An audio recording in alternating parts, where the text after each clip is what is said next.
మాజీ సీఎం నల్లారి కిరణ్ కుమార్ రెడ్డికి నెల్లూరులో ఘన స్వాగతం పలికిన బీజేపీ శ్రేణులు. ఉమ్మడి రాష్ట్ర చివరి ముఖ్యమంత్రి, సమైక్యాంధ్ర మాజీ ముఖ్యమంత్రి, బీజేపీ జాతీయ కార్యవర్గ సభ్యులు నల్లారి కిరణ్ కుమార్ రెడ్డికి నెల్లూరులో బీజేపీ నాయకులు, కార్యకర్తలు శాల్వాలు కప్పి పుష్పగుచ్చాలు అందించి ఘన స్వాగతం పలికారు. నెల్లూరు ఆర్ఎన్బి గెస్ట్ హౌస్కు మధ్యాహ్నం 1 గంటకు చేరుకున్న మాజీ సీఎం నల్లారి కిరణ్ కుమార్ రెడ్డిని మంత్రి ఆనం రామనారాయణ రెడ్డి మర్యాదపూర్వకంగా కలిశారు. ప్రస్తుత రాష్ట్ర అభివృద్ధిపై చర్చించారు. అదేవిధంగా మాజీ ఎమ్మెల్సీ, బీజేపీ రాష్ట్ర ఉపాధ్యక్షులు V Narayana Reddy, BJP Kisan Morcha vice president, RTC Nellore zonal chairman N Suresh Reddy, Nellore BJP మాజీ జిల్లా అధ్యక్షులు భరత్ యాదవ్, బీజేపీ నెల్లూరు జిల్లా అధ్యక్షులు Vamshidhar Reddy, BJP Nellore council member D Ramakrishna Reddy తదితర బీజేపీ శ్రేణులు మాజీ సీఎం నల్లారి కిరణ్ కుమార్ రెడ్డిని మర్యాదపూర్వకంగా కలిశారు. జిల్లాలో పార్టీ అభివృద్ధికి కృషి చేయాలని మాజీ సీఎం నల్లారి కిరణ్ వారికి పిలుపునిచ్చారు. ఈ కార్యక్రమంలో బీజేపీ నాయకులు, కార్యకర్తలు పెద్ద ఎత్తున పాల్గొన్నారు. సో ఇవన్నీ కొన్ని ఇబ్బందులు ఉన్నాయి కేంద్రానికి కూడా.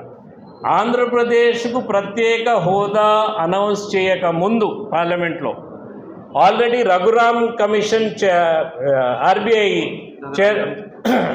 Raghuram Rajan commission RBI chairman కాకముందు ఒక రిపోర్ట్ ఇచ్చాడు.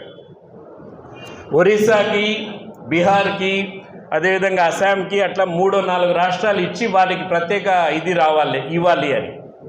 అదొక ఆటంకి అయింది.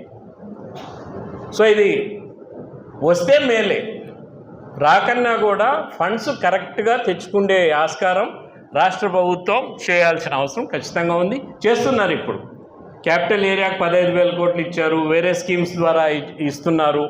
హైవేస్ ఇస్తున్నారు. రోడ్స్ బాగానే వస్తున్నాయి. కేంద్ర ప్రభుత్వం నుంచి ఫండ్స్ తీసుకొని వచ్చే దాంట్లో బాగా చేస్తున్నారు. కానీ ఇంకా బాగా చేసేదానికి స్కోప్ ఉంది. ఎన్ఆర్ఈజీఎస్ కూడా అక్కడి నుంచి వస్తుంది, కేంద్రం నుంచే. ప్రత్యేక హోదా వస్తానే ఏం కాదు.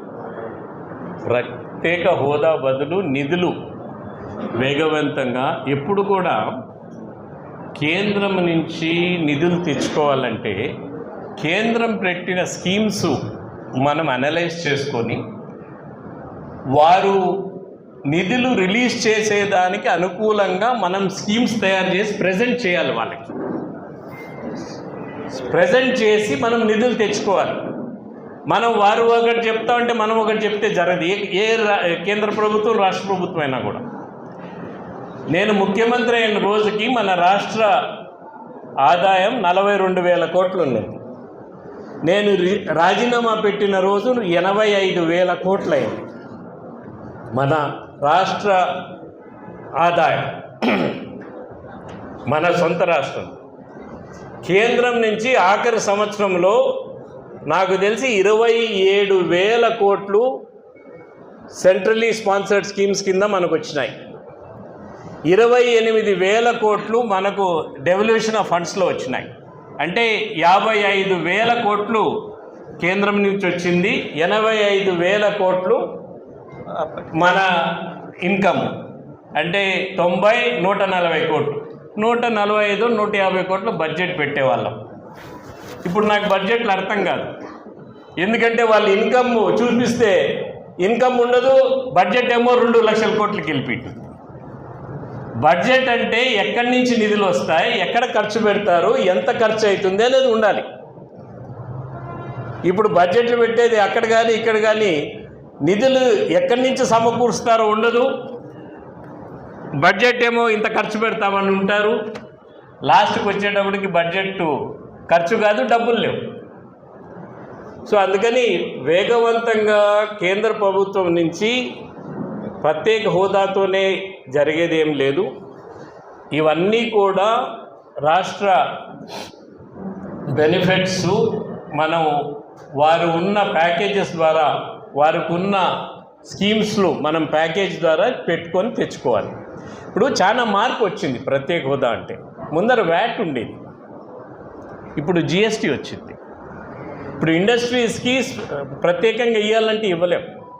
నేను కూడా స్ట్రీట్ సిటీలో అప్పుడు మనకు ఇది వచ్చింది, కార్స్ యూనిట్ వచ్చింది ఒకటి. ఇది రాష్ట్ర ప్రభుత్వం వ్యాపారం చేయలేదు, నష్టాల్లో వచ్చిండేది. ఇండియన్ ఎయిర్లైన్స్ కంటే పెద్దది కాదు కదా విశాఖ ఉక్కు.